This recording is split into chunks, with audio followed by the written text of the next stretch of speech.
मामला है ये 23 तारीख का जो घटना पंकज उपाध्याय के ऊपर जो ये मामला दर्ज हुआ है कचमा थाने के उप निरीक्षक रमेश राम के द्वारा, उसके लिए आपने ज्ञापन जो है पुलिस अधीक्षक को दिया, उन्होंने क्या आश्वासन दिया?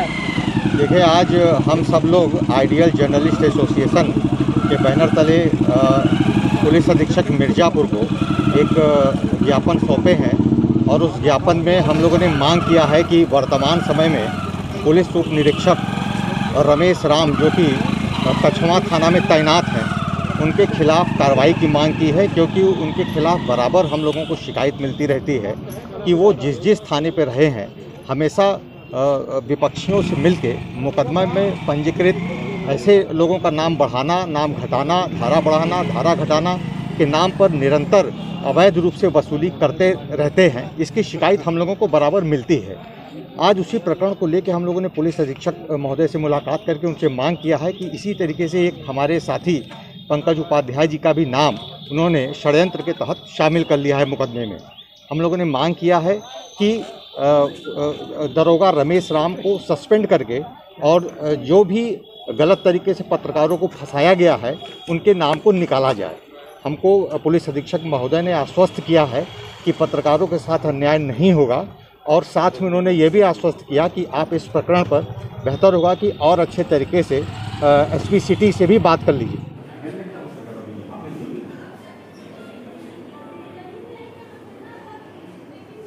हम लोगों ने एसपी सिटी से भी बात किया, उन्होंने काफ़ी वक्त दिया और मामले को गंभीरता से समझा। हम सबको उम्मीद है कि रमेश राम को समय बिना गंवाए निलंबित करने का फरमान मिलेगा, जिससे पत्रकारों को न्याय मिल सकेगा। सर, आप आइडियल जर्नलिस्ट एसोसिएशन के राष्ट्रीय महासचिव और आपने निरंतर पत्रकारों के लेकर एक मुहिम छेड़ा है। पत्रकारों को न्याय दिलाने के लिए आप हमेशा 24 घंटा कार्यरत रहते हैं, लेकिन इसी पत्रकार के जो उत्पीड़न को लेकर पुलिस वर्सेस पत्रकार चल रहा है, इनको क्या करना चाहिए? इनको तत्काल निलंबित कर देना चाहिए ये प्रकरण संज्ञान में आने उच्च अधिकारी के आने के बाद में, लेकिन अभी तक ऐसा नहीं चल रहा है। तो इसके लिए क्या कहेंगे? योगी राज में किसका राज्य चल रहा है? देखिए, आइडियल जर्नलिस्ट एसोसिएशन निरंतर पत्रकारों के हित के लिए लड़ाई लड़ता रहा है और संगठन ये जानता है, क्योंकि संगठन में अनुभवी लोग हैं, संगठन जानता है कि जब भी पत्रकार ईमानदारी से पत्रकारिता करता है तो पुलिस का निशाना ही नहीं, तमाम माफियाओं का भी निशाना वो झेलता है। हम सबको मालूम है कि इस तरीके की जो गतिविधि होती है वो पत्रकारिता को दबाने के लिए की जाती है, लेकिन ये लोग जान जाएं कि पत्रकार कहीं भी झुकने वाला नहीं है, क्योंकि पत्रकार सब कुछ गवा के पत्रकारिता करता है।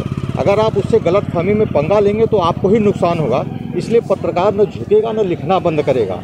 आज रमेश राम के खिलाफ जो आरोप लग रहा है, हम लोग अति शीघ्र सबूत के साथ आपके सामने होंगे कि देखिए रमेश राम के द्वारा कहाँ किस तरीके से अवैध रूप से मुकदमा पंजीकृत करके षड्यंत्र के तहत अवैध वसूली की जाती है। सर, कहीं न कहीं एक जो है कि योगी आदित्यनाथ और जो है राज्य सरकार के द्वारा एक सूचना जाहिर किया गया था कि पत्रकारों को मुकदमा दर्ज करने से पहले उनकी पूर्ण रूप से जांच होनी चाहिए, लेकिन इसकी जांच की प्रक्रिया शुरू नहीं, लेकिन एफआईआर दर्ज किया गया। ये इसके पत्रकार कानून व्यवस्था जो लाने की बात चल रही है, तो क्या सिर्फ पन्नों में रह गई है कि ये वाकई में दिख रहा है? देखिए, ये संगठन के लिए भी बहुत चैलेंजिंग बात है कि जब किसी पत्रकार का किसी मुकदमे में नाम आता है तो पुलिस को चाहिए कि पहले तहकीकात कर ले। सपोज करिए कि अगर हमको कहीं खरोंच लगा हो और हम सीधे जाके थाने पे कहें कि थानेदार साहब आपने मारा है, तो क्या थानेदार तुरंत मेरे कहने पे मुकदमा पंजीकृत कर लेंगे? अगर थानेदार महोदय मेरे कहने पे तुरंत अपने नाम का मुकदमा पंजीकृत कर लें तब तो ये कार्रवाई ठीक है, और अगर नहीं करेंगे, पहले वो कहेंगे, उनका क्या कहना होगा कि ठीक है आपने दे दिया, हम इसकी जांच कर लेते हैं।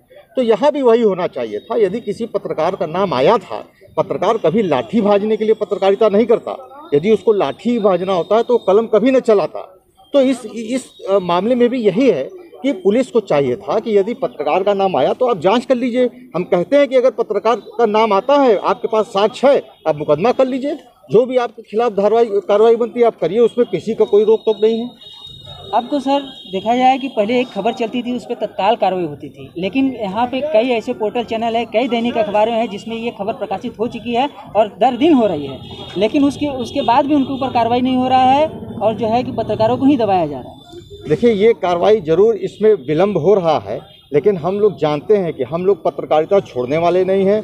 हम लोग हमेशा लिखते रहेंगे और तब तक लिखते रहेंगे पूरे जोश के साथ, पूरे खरोश के साथ हमारे तमाम पत्रकार साथी हैं, जब तक कि न्याय न मिल जाए। न्याय तो हम लोग लोगों को दिलाते हैं, जब हमारे ऊपर पड़ी है तो हमें भरोसा है कि हम अपनी लेखनी के दम पे इस समस्या से भी निजात जल्दी से पा जाएंगे। मामला ये था कि 23 तारीख को मेरे रिश्तेदारी घर से लगभग 7-8 किलोमीटर दूर एक नाली के विवाद में शाम 7 बजे दो पक्ष में झगड़ा हो जाता है, जिसमें कि मैं मौके पे था भी नहीं।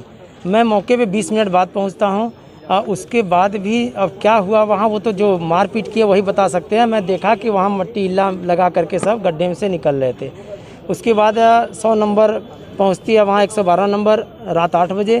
वो कहते हैं कि आप लोग कछवा थाने पे आ जाइएगा सुबह, लेकिन विपक्षियों के द्वारा रात में ही जा कर के और रमेश राम के द्वारा षड्यंत्र के तहत मुकदमा तत्काल FIR दर्ज कर लिया जाता है। क्या कभी आपने रमेश राम के खिलाफ कोई मतलब खबर चलाई थी क्या? जी, उनके खिलाफ नहीं चलाई थी।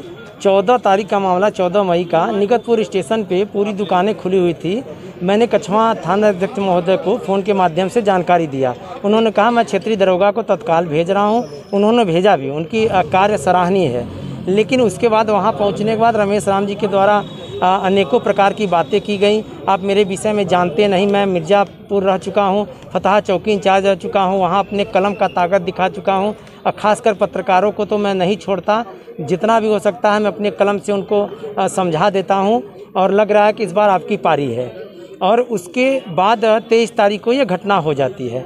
उसी में चूँकि अब एक मामला यहीं पे 10 मिनट पहले का है कि इसी मिर्ज़ापुर ज़िला में कोतवाली थाने का है, जहां की चाकू, बल्लम, गड़ासा सब कुछ बता रहे हैं जो भी चल गया हुआ, लेकिन वहां पे 24 घंटा हो गया, मुकदमा नहीं दर्ज कर लिया गया। और यहाँ पे कछवा क्या होता है कि रात में 9 बजे पहुँचते हैं वादी, 10, साढ़े 10, 11 बजे जो भी 23 तारीख के ही रात में बिना जांच किए ही, बिना मौके पे गए ही मुकदमा दर्ज कर लिया जाता है। और उसके बाद अभी तक फिर 29 तारीख को हम लोगों को मालूम होता है, 29 तारीख को पुलिस पहुंचती है, बताती है कि 4 लोगों के खिलाफ मुकदमा दर्ज हुआ है। उसके बाद तब से मेरे संगठन से लेके मेरे पत्रकार भाई बंधु आल यूपी से लेके अन्य प्रदेशों से भी फ़ोन लगातार हमारे यहाँ और कप्तान साहब के यहाँ, SP सिटी साहब के यहाँ आ रहा है। लेकिन उसमें केवल यही कहा जा रहा है कि जांच चल रही है, जबकि मौके पे कोई भी न तो थाने से गए न तो कहीं से ज्ञापन देने के बाद जांचकर्ता अधिकारी को नियुक्त किया गया। उस जांचकर्ता अधिकारी का नाम अभी तक हाँ, राजेंद्र प्रसाद ओझा गए हैं, लेकिन अभी तक वहाँ कोई पहुँचा नहीं जांच करने के लिए।